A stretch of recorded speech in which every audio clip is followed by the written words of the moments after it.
They called him unsociable until Robert S. Johnson broke America's aerial kill record in WW2. On the morning of May 8, 1944, light filtered through the thin morning clouds over eastern Germany as Captain Robert S. Johnson taxied his Republic P-47 Thunderbolt into position on the northern edge of a grass field near Celle. The engine growled to life, its Pratt & Whitney R2800 radial thundering through the cold air with an urgency that matched the rhythm of his pulse. For weeks, the 24-year-old pilot of the 56th Fighter Group had flown escort missions for heavy bombers deep into the Reich. He had been in combat over France, the Low Countries, and now the heart of Germany. In 91 sorties, he had fought in scores of dogfights and survived where others had not. On this flight, he would break a record that had stood since the First World War, a record of aerial victories that would mark a turning point in American air combat history. The Thunderbolts of the 56th formed a wedge behind the steel-skinned fuselage of four-engined Boeing B-17 Flying Fortresses. Assigned to provide escort for a force of bombers heading to strike transportation targets well inside German territory, Johnson's squadron climbed through 15,000 feet of turbulent air. The roar of 8.50 caliber machine guns beneath his wings and the powerful radial engine were constant reminders of the violence that lay ahead. Across the formation, his comrades scanned the skies with keen eyes for the gray camouflage of Luftwaffe fighters.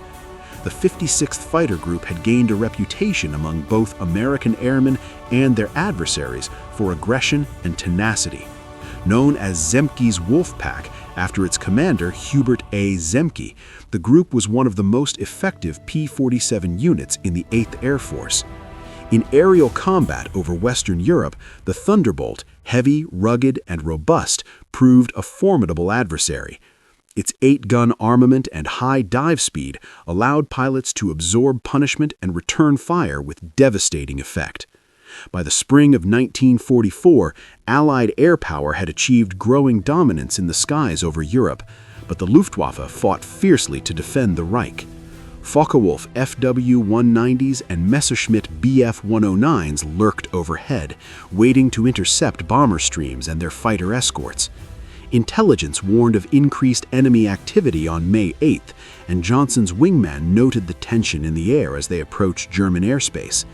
They were now within 20 miles of Celle when the first flashes of battle erupted. Enemy fighters struck without warning, peeling off from cloud cover to drive toward the bombers. Johnson's Thunderbolt shuddered as tracer rounds passed perilously close. The afternoon sun glinted off the German camouflage. Without hesitation, he tipped his nose downward and accelerated toward the threat. The P-47 responded instantly, air rushing over its wings as he closed with a formation of Bf-109s. Every second counted. Minutes later, high above the rolling countryside dotted with fields and farmsteads, Johnson's guns spoke. The first Bf-109 erupted in flame and smoke. Seconds later, an FW-190, fast, agile, lethal, followed the same downward arc. On this day, Johnson claimed 2 victories, bringing his total to 27. With these kills, he eclipsed the record once held by Captain Eddie Rickenbacker, the famed American ace of the First World War, whose tally of 26 victories had stood as the benchmark for aerial combat. There was no fanfare in the sky, no trumpet call or salvo of applause, just the roar of engines and the hard-earned satisfaction of having prevailed in another violent encounter. Within the tight, disciplined formations of the 8th Air Force, Johnson was first and foremost a tactician, a pilot judged by his decisions and results in combat. Yet behind that reputation lay a young man from Lawton, Oklahoma, whose early life as a Boy Scout and private licensed pilot had shaped his aptitude for flight long before America entered the war. Johnson's ascent to the top of the kill list had not been without controversy. Early in his career with the 56th Fighter Group, he displayed a willingness to break from formation to pursue enemy fighters. In an environment where strict adherence to group tactics was drilled constantly, this behavior earned him quiet rebukes from squadron leaders. Other pilots, trained to operate in coordinated elements to protect the bombers and each other, sometimes viewed his independent streak with frustration. But by mid-1944, tactical nuance had shifted. The Luftwaffe was dangerously thin on experienced pilots, and individual skill could make the difference between survival and annihilation. Johnson's penchant for identifying and exploiting fleeting opportunities in the sky contributed to his growing tally. His methods were not universally celebrated, but his results were undeniable. After May 8th, the orders came for Johnson to return to England and prepare for transit back to the United States. His combat tour, though filled with peril and intensity, had come to its institutional end. Amid the strategic preparations for the Allied invasion of Normandy less than a month later, he was reassigned to rest and recuperation duties, a bureaucratic reprieve that prevented further combat flying, despite his eagerness to remain at his squadron's side. Johnson later recounted his frustration at not being allowed to fly on D-Day, but the decision stood. Commanders hoped to preserve his hard-won record and to protect a pilot whose accomplishments had already etched his name in the history of American air warfare. In the months that followed, Johnson's record was verified and confirmed through the meticulous review procedures of the 8th Air Force Claims Board. His tallies secured his place as the first U.S. pilot in the European theater to surpass a long-standing record that bridged 2 world wars. The number 27 became a testament not only to his personal skill, but also to the ferocity of air combat over Europe and the pivotal role fighter escorts played in securing air superiority for the Allied strategic bombing campaign. When he finally returned to American soil in June 1944, Lieutenant Colonel Francis Gabby Gabreski, another 56th Fighter Group ace, continued to fly combat missions and eventually surpassed Johnson's count with 28 aerial victories. Gabreski's fate, like so many of his contemporaries, took him into the jaw of German defenses, where he was shot down and captured later that summer. Johnson's own post-war life took a different course. After leaving active duty, he channeled his disciplined mind into engineering and corporate service with Republic Aviation, the very manufacturer of the aircraft in which he had fought. His story, woven into the larger tapestry of the air war in Europe, lived on through official histories, personal memoirs, and the recollections of those who had flown alongside him. Though he rarely spoke of glory, preferring the quiet dignity of a man who had seen too much to romanticize any of it, his record remained an enduring chapter in American air combat. The skies over Europe in 1943 and 1944 were arenas of violence and precision, a stage on which individuals like RobertSJohnson made decisions measured in fractions of seconds that determined life or death, victory or loss.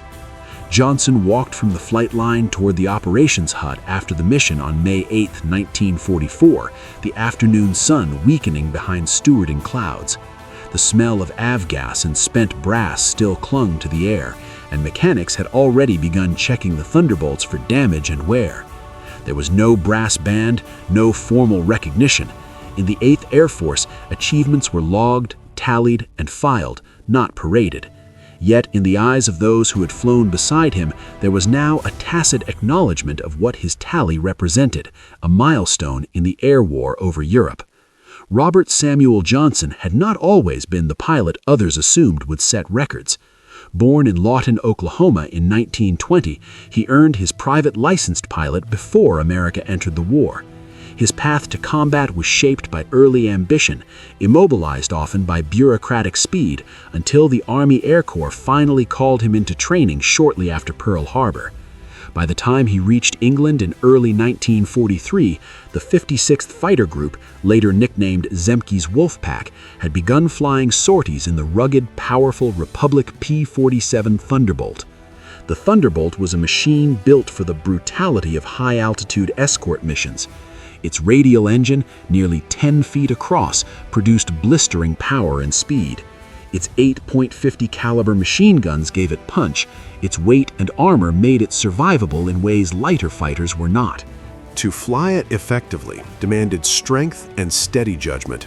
Echoes of this machine's presence, the angry roar of its engine, the acrid scent of its fuel, became familiar to bomber crews and fighter pilots alike. When Johnson's first victory came on June 13, 1943, it was in a formation of P-47s flying at roughly 27,000 feet above northern France. As escort aircraft, their role was to shield the bomber stream from intercepting Luftwaffe fighters. That day, Johnson broke with his element to engage a Focke-Wulf FW-190 that threatened the formation.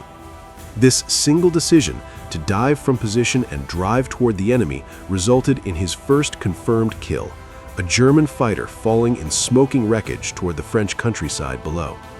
The reaction from his superiors was immediate and stern. Fighter group commanders, steeped in doctrine that emphasized tight formations and coordinated action, rebuked him for abandoning the integrity of the flight. Lieutenant Jerry Johnson, no relation, Major Francis Gabby Gebreski, and even Group Commander Colonel Hubert Zemke himself expressed disapproval. Yet within that critique was a grudging recognition of the result. In the coming weeks and months, Johnson continued to accumulate victories, a mix of disciplined formation flying and those pivotal moments when opportunity and instinct intersected.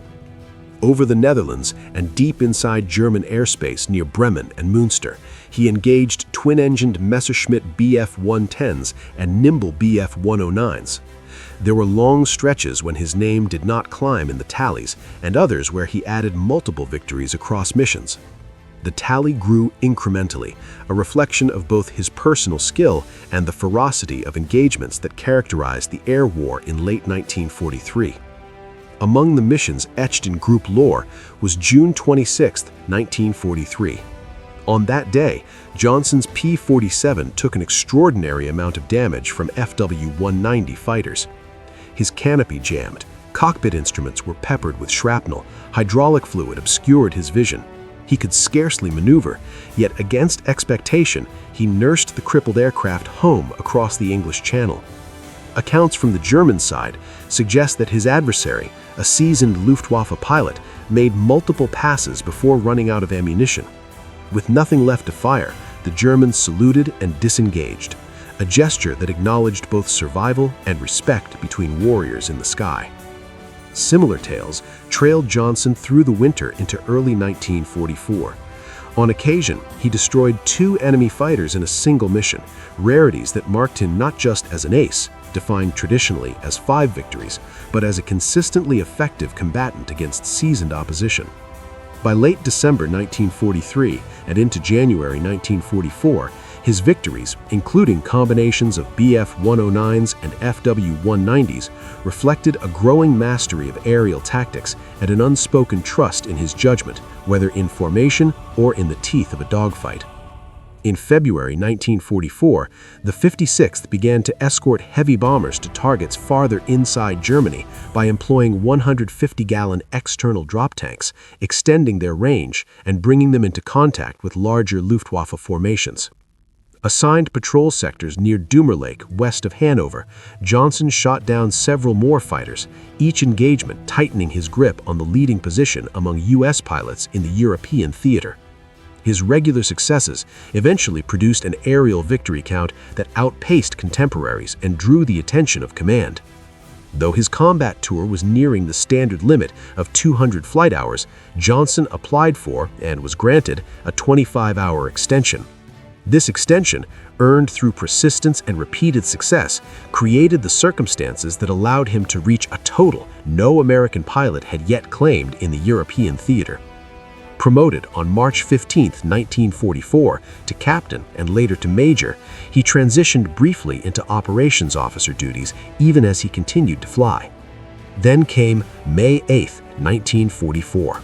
On that mission, deep into German territory near Celle, Johnson shot down 2 enemy fighters, a Bf-110 and an FW-190, bringing his confirmed tally to 27. With those final kills came the breaking of the record previously held by Captain Eddie Rickenbacker, whose 26 aerial victories from the First World War had stood intact for nearly a quarter century. In the harsh arithmetic of aerial combat, the record Johnson set was not merely a number, it was an index of skill, endurance, and tactical acuity under stress that few pilots, Allied or Axis, had manifested in the air war over Europe. The process of verifying aerial victories was meticulous. Claims had to be corroborated by gun camera footage, witness reports, and enemy loss records where available. The 8th Air Force Claims Board confirmed Johnson's tally in the months following the event, solidifying his place in the annals of U.S. air combat history. His tour concluded, and he returned to the United States in early June 1944. Military leadership, aware of his achievements and perhaps cautious about risking his life further, held him from further combat. There were no combat missions flown by Johnson on D-Day or beyond, despite his personal willingness to remain engaged. In the end, Francis Gabreski, of the same group, would equal and surpass Johnson's total to become the top U.S. ace in the European theater, a testament to the ferocity and scale of aerial warfare in the spring and summer of 1944. Yet it was Johnson who first broke the American aerial victory record, a distinction that anchored his legacy in the collective memory of the conflict. As the war drew on and eventually concluded 8 months later, the contributions of those who fought above Europe formed a crucial ingredient of Allied success. Fighter escorts protected bomber streams that struck at German industry, infrastructure, and morale. The cumulative effect of air superiority helped secure operations from the Normandy invasion through the advance into Germany itself. Pilots like Johnson, flying heavy Thunderbolts through flak, adverse weather, and numerically strong enemy formations, shaped the skies in which that victory was won.